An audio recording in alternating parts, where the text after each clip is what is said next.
Hello everybody and welcome to All Flutes Plus. Today I'm delighted to have with me Pat Morris. I'm sure a lot of you would know Pat as a fantastic piccolo player and a great teacher as well.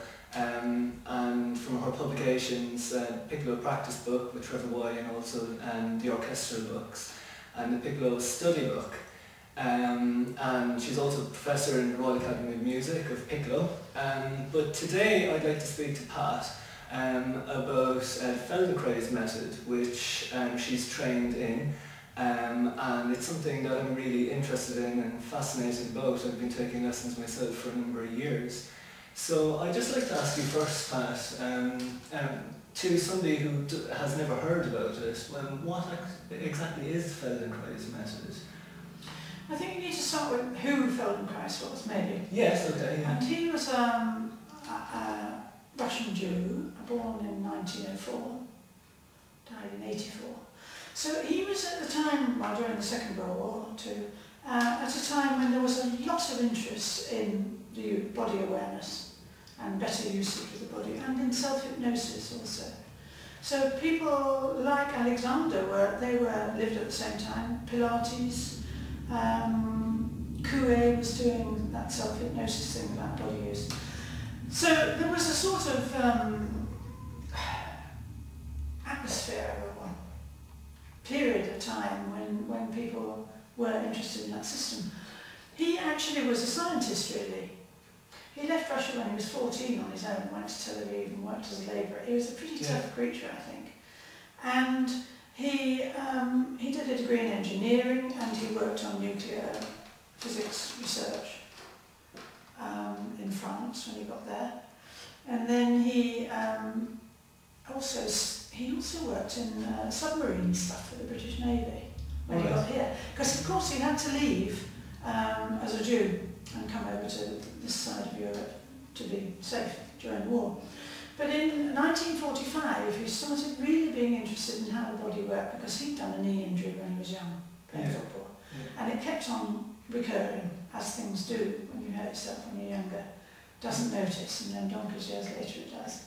So he began to sort of examine how does the body function, and how, if you put yourself in a certain balance, so that the skeleton itself balances it as much as it can, then the muscle use can be used for some positive use instead of just cramped up holding you up. Yeah. This was not for musicians, this was for anybody. In fact, he was married to a paediatrician and he worked a lot with children with cerebral palsy and kids who couldn't move. And it is amazing what happened at that time in that sort of work. For us, for me personally, by the time I got to be about 40, I began to stiffen up in my fingers and my shoulders hurt a bit. And I began to do the Alexander technique, which I think is also extremely good. And then I worked with a woman called Jean Gibson, who was not any sort of ism, but a wonderful woman who was then in her 80s, who'd been informed by all these systems because she was there at the same time. And really it was to start with to help myself. And then I noticed that if I put my hands on students while they were playing, on their shoulders or on, throat or whatever, to draw their attention to those bits themselves, not to manipulate, the sound improved. So it's bringing awareness to the area. And so I thought, I would like not to be an amateur at this, I'd like to know what I was doing, where will I train? And I looked around the various systems, and this system just really fascinates me because it comes out of a lot of disciplines and a very, very good mind of Feldenkrais. And he worked out about 1,000 lessons that are, they can be given verbally, there's no touch involved, so that the student experiments really. And I suppose that's what it is, it's the exploration of the individual as to if they make this movement, what happens somewhere else. And in doing that, it informs the body of what it could be doing instead of what it has been doing. And how it's got itself tied up in knots because it's holding itself in a way. It doesn't take a lot of imagination to transfer that to musicians. Because most of us tie ourselves in knots. We sure do. And it is taught in two ways, as you said. So one would be where it's one-on-one, isn't it? Where you and the student, where you kind of suggest movements, so to speak. So you either do it verbally to a group, in which case they find their own way, which has a lot going for it, or you do it and/or. The combination is probably best. On a fairly low, like a massage table, much lower, obviously fully closed, no need to be any other way. And that is done through touch, which informs the body where it might be going. It's very specific and not really very manipulative. Yeah, it's well, from the sessions that I've had, it is very, very gentle, and it's amazing how the body just, I think, the body kind of wakes up to certain parts when, you know, and the teacher is showing you movement. You do feel as if, oh, my shoulder moves that way. I never realised that before. Yeah, so exactly. It is exciting. It is, you know, it really is. It's fantastic.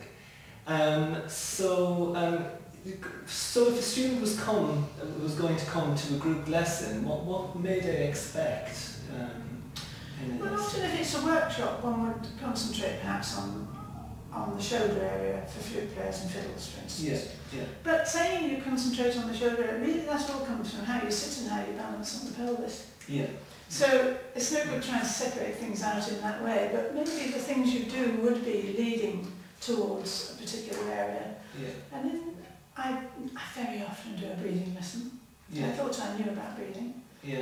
But it'd be interesting to speak to you about breathing, actually, because would you agree with me that I think that maybe because of Feldenkrais and because of Alexander technique, that I think maybe us wind players can approach breathing from maybe a newer angle than what we did a few years back?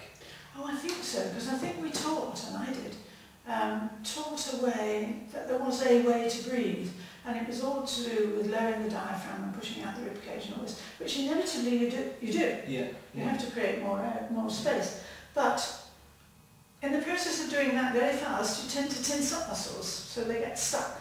And if you don't think of it in that way, but you think in the way of freeing up the parts of the body, and that's another thing that the Feldenkrais system does. In a way, it isolates areas so that they sort of untrack themselves from where they were connected at, so that they're then free to work. And then the rest of the lesson is really to do with integrating that, so that the body can then work through it. So in the case of breathing, for instance, you would be contemplating the sternum here, which we hardly ever use on the flute, it seems to me, and the rib cage and the upper ribs, and knowing where the ribs begin right under here, and stuff like that. So it's and then just in noticing that, you breathe better. You don't have to think about breathing then.